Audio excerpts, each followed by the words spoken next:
Došla je jaka zima, a hladnoću najviše trpe vaša stopala. Danas ćemo vam pokazati jedan fantastičan trik koji će štititi vaša stopala od hladnoće i to do čak -30. Sve što vam treba je jedan predmet koji većina ljudi ima kod kuće, a često završi u smeću. Ali to nije sve, zato svakako ostanite s nama do kraja videa jer ćemo vam dati još jedan koristan savjet.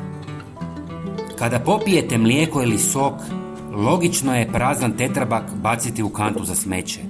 Ali nemojte to činiti. Postoji odličan način da ga iskoristite. Prvo razrežite i otvorite tetrapak. Ako je prljav iznutra, operite ga.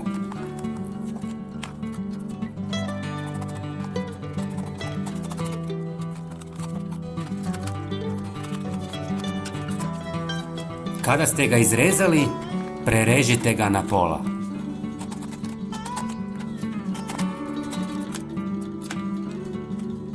Sada uzmite svoju cipelu i izvadite uložak. Zatim nacrtajte na njemu oblik uloška za cipele i izrežite ga.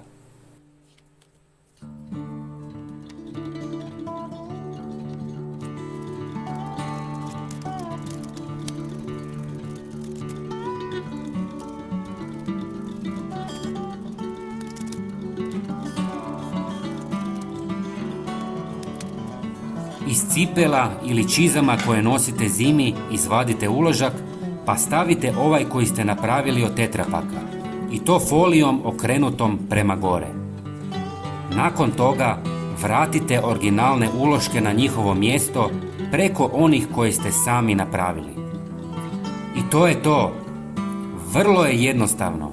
Ovakav domaći uložak odlično će zadržavati toplinu i spriječiti da hladnoća prodre u potplat te ohladi vaša stopala. Ali to nije sve. Koliko često ste kupili jeftine šlape koje imaju tanak potplat?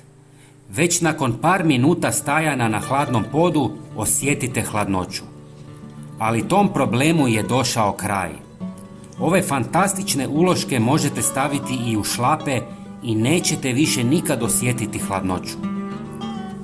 A zamislite, sve je potpuno besplatno. Dragi prijatelji, nadam se da smo vam pomogli.